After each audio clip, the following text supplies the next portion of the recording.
அதிகாரம் 3. சாலமோன் எகிப்தின் ராஜாவாகிய பார்வோனோடு சம்பந்தம் கலந்து பார்வோனின் குமாரத்தியை விவாகம் பண்ணி தன்னுடைய அரமனையையும் கர்த்தருடைய ஆலயத்தையும் எருசலேமின் சுற்றுமதிலையும் கட்டி தீர்மட்டும் அவன் அவளை தாவீதின் நகரத்தில் கொண்டு வந்து வைத்தான். அந்நாட்கள் மட்டும் கர்த்தருடைய நாமத்திற்கு ஒரு ஆலயம் கட்டப்படாதிருந்ததினால் ஜனங்கள் மேடைகளிலே பலியிட்டு வந்தார்கள். சாலமோன் கர்த்தரிடத்தில் அன்பு கூர்ந்து தன் தகப்பனாகிய தாவீதின் கட்டளைகளில் நடந்தான். ஆனாலும் அவன் மேடைகளிலே பலியிட்டு தூபம் காட்டி வந்தான். அப்படியே ராஜா பலியிட கிபியோனுக்கு போனான்.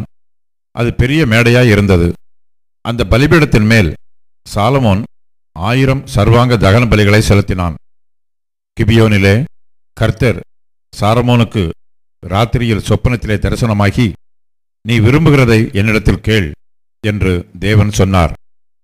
அதற்கு சாலமோன், என் தகப்பனாகிய தாவீது என்னும் உமது அடியான் உம்மை பற்றி உண்மையும் நீதியும் மன நேர்மையுமாய் உமக்கு முன்பாக நடந்தபடியே தேவரீர் அவருக்கு பெரிய கிருபை செய்து அந்த பெரிய கிருபையை அவருக்கு காத்து இந்நாளில் இருக்கிறபடியே அவருடைய சிங்காசனத்தில் வீற்றிருக்கிற ஒரு குமாரனை அவருக்கு தந்தீர். இப்போதும் என் தேவனாகிய கர்த்தாவே, தேவரீர் உமது அடியேனை என் தகப்பனாகிய தாவீதின் ஸ்தானத்திலே ராஜாவாக்கினீரே. நானோவென்றால் போக்குவரவு அறியாத சிறு பிள்ளையாயிருக்கிறேன்.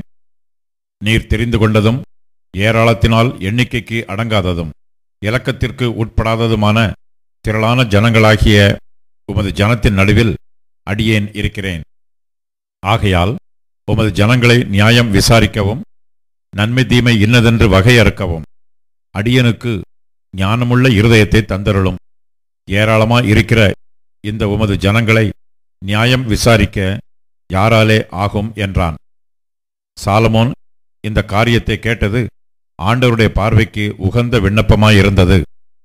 ஆகையினால் தேவன் அவனை நோக்கி, நீ உனக்கு நீடித்த நாட்களை கேளாமலும் ஐஸ்வர்யத்தை கேளாமலும் உன் சத்துருக்களின் பிராணனை கேளாமலும் நீ இந்த காரியத்தையே கேட்டு நியாயம் விசாரிக்கிறதற்கு ஏற்ற ஞானத்தை உனக்கு வேண்டிக் கொண்டபடியினால் உன் வார்த்தைகளின்படி செய்தேன்.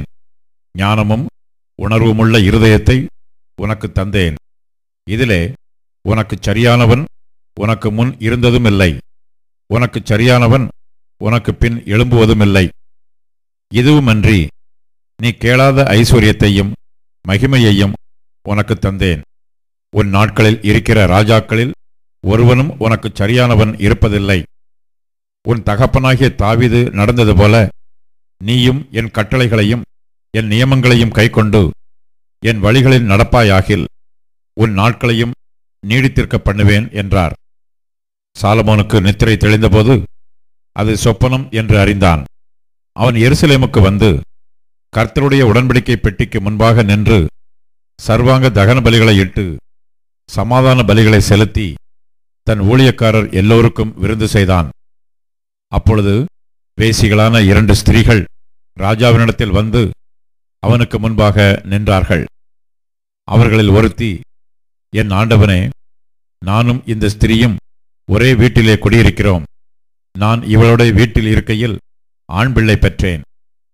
நான் பிள்ளை பெற்ற 3ஆம் நாளிலே இந்த ஸ்திரீயும் ஆண் பிள்ளை பெற்றாள். நாங்கள் ஒருமித்திருந்தோம். எங்கள் இருவரையும் தவிர வீட்டுக்குள்ளே வேறொருவரும் இல்லை. ராத்திரி தூக்கத்திலே இந்த ஸ்திரீ தன் பிள்ளையின் மேல் புரண்டு படுத்ததினால் அது செத்துப்போயிற்று. அப்பொழுது உமது அடியாள் நித்திரை பண்ணுகையில் இவள் நடு ஜாமத்தில் எழுந்து என் பக்கத்திலே கிடக்கிற என் பிள்ளையை எடுத்து தன் மார்பிலே கடத்தி கொண்டு செத்த தன் பிள்ளையை எடுத்து என் மார்பிலே கடத்திவிட்டாள். என் பிள்ளைக்கு பால் கொடுக்க காலமே நான் எழுந்திருந்த போது அது செத்து கிடந்தது. பொழுது விடிந்தபின் நான் அதை உற்று பார்க்கும்போது அது நான் பெற்ற பிள்ளை அல்லவென்று கண்டேன் என்றாள். அதற்கு மற்ற ஸ்திரீ, அப்படியல்ல, உயிரோடு இருக்கிறது என் பிள்ளை, செத்தது உன் பிள்ளை என்றாள்.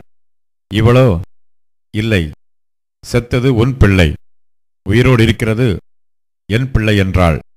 இப்படி ராஜாவுக்கு முன்பாக வாதாடினார்கள். அப்பொழுது ராஜா, உயிரோடு இருக்கிறது என் பிள்ளை, செத்தது உன் பிள்ளை என்று இவள் சொல்லுகிறாள். அப்படியல்ல, செத்தது உன் பிள்ளை, உயிரோடு இருக்கிறது என் பிள்ளை என்று அவள் சொல்லுகிறாள் என்று சொல்லி ஒரு பட்டயத்தை கொண்டு வாருங்கள் என்றான். அவர்கள் ஒரு பட்டயத்தை ராஜாவினிடத்தில் கொண்டு வந்தார்கள்.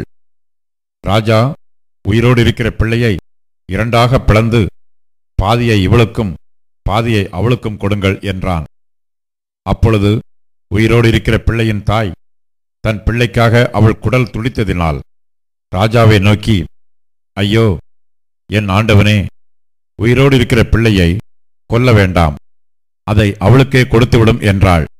மற்றவள், அது எனக்கும் வேண்டாம், உனக்கும் வேண்டாம், பிளந்து போடுங்கள் என்றாள். அப்பொழுது ராஜா, உயிரோடு இருக்கிற பிள்ளையை கொல்லாமல் அவளுக்கு கொடுத்து விடுங்கள், அவளே அதன் தாய் என்றான். ராஜா தீர்த்த இந்த நியாயத்தை இஸ்ரவேலர் எல்லாரும் கேள்விப்பட்டு நியாயம் விசாரிக்கிறதற்கு தேவன் அருளின ஞானம் ராஜாவுக்கு உண்டென்று கண்டு அவனுக்கு பயந்தார்கள்.